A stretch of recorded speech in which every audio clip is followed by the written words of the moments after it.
Quels sont les bienfaits de la patate douce et comment la cuisiner? Je vous dis ça tout de suite dans cette nouvelle vidéo.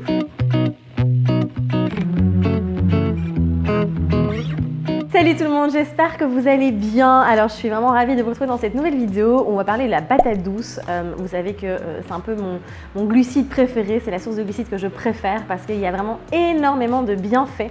Je vais vous partager tout ça dans cette vidéo et je vais aussi vous expliquer un petit peu comment la cuisiner parce que c'est vrai que quand on ne connaît pas, on ne sait pas trop comment l'utiliser dans ses repas. En tout cas, ça a été, moi j'ai découvert la patate douce au moment où je me suis intéressée à l'alimentation paléo puisque souvent on remplace la pomme de terre blanche traditionnelle, la bonne patate, par justement cette patate douce et vous allez voir pourquoi justement elle est plus intéressante au niveau nutritionnel. Alors et déjà il faut savoir que la patate douce c'est donc un légume racine tandis que la pomme de terre c'est un tubercule, d'accord? Donc il y a une petite différence quand même au niveau de la famille déjà de ces deux aliments. Et puis ce qui est surtout très intéressant, c'est que la patate douce, son index glycémique est de 50 environ, hein, ça dépend aussi de comment vous la cuisinez. Tandis que la pomme de terre, l'index glycémique est à 80. Donc vous voyez vraiment, c'est presque la moitié en fait. Donc c'est énorme évidemment, surtout c'est très intéressant pour les personnes qui ont une glycémie instable.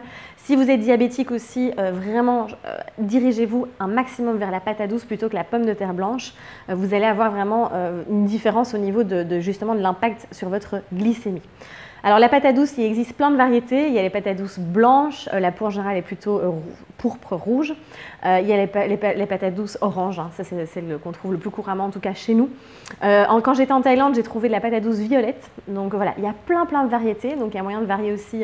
Puis vous verrez en fait en fonction des couleurs, il y en a qui sont un petit peu plus sucrées que d'autres, donc c'est sympa aussi de pouvoir varier. Et puis une autre chose qui est importante aussi, qui est intéressante en tout cas, la pomme de terre blanche, elle fait partie de la famille des solanacées, qui est une famille d'aliments où il y a aussi l'aubergine, le poivron, la tomate aussi.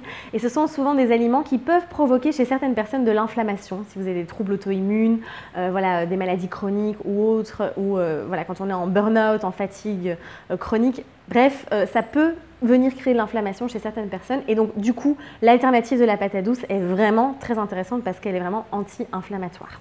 Donc voilà, petite introduction. Maintenant, voyons vraiment les bienfaits au niveau nutritionnel. Première chose, la patate douce, elle est riche en antioxydants. Donc les antioxydants, c'est dû en fait surtout à la présence de bêta-carotène qui est fort présente. D'ailleurs, vous voyez bien la couleur de la patate douce, cette couleur orange qui va aussi être très bénéfique pour la peau. Et donc ces antioxydants, n'oubliez pas, j'ai fait une vidéo par rapport aux antioxydants, j'explique tout dedans. Donc n'hésitez pas à aller la voir. Puis la patate douce aussi est très riche en fibres. Donc c'est vraiment super. C'est des fibres qui sont assez douces en général. Donc si vous avez des problèmes de digestion, c'est très bien toléré. Parfois, il y a voilà, si vous avez par contre une dysbiose intestinale ou des problèmes vraiment de prolifération de bactéries, là faites attention au niveau des quantités. Si vous en mangez trop, ça peut faire des fermentations excessives, mais ça dépend vraiment de chacun. Donc c'est à vous vraiment encore une fois d'expérimenter. Ensuite, il y a plein de vitamines aussi dans la patate douce. Il y a la vitamine C, la vitamine E, la vitamine B6. Donc il y a plein d'autres vitamines qui permettent vraiment de booster le système immunitaire. Elle est très riche aussi en minéraux. Donc on a du fer dedans, du cuivre, du zinc et du manganèse. Il y a aussi du folate. Donc voilà, c'est vraiment une bombe en fait de nutriments. Et puis surtout, comme je vous disais, elle aide à réguler la glycémie et à diminuer aussi tout ce qui est résistance à l'insuline. Donc pour les personnes en effet qui ont des troubles voilà, au niveau de cette glycémie et qui sont diabétiques, je vous invite vraiment à vous diriger plutôt vers la patate douce que la pomme de terre blanche. Donc voilà pour les bienfaits principaux de la patate douce.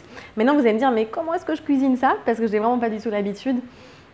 Alors ça se cuisine un peu comme une pomme de terre traditionnelle, sauf qu'on sait faire encore même, je trouve, plus de choses avec. Donc vous pouvez soit la faire en purée, la cuire simplement à la vapeur.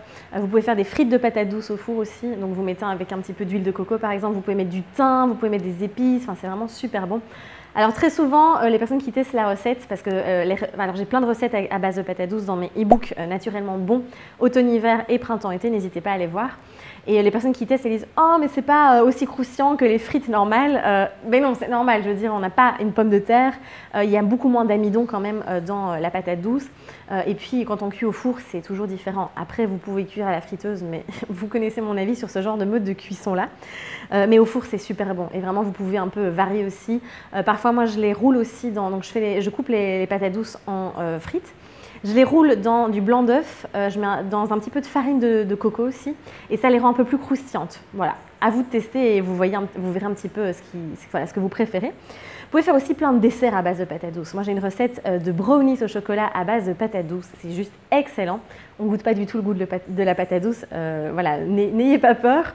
Et puis, on peut faire des gaufres aussi à base de patates douces, des galettes de patates douces. D'ailleurs, il y a une recette sur mon blog brilledesanté.com dans l'onglet recettes. N'hésitez pas à aller voir.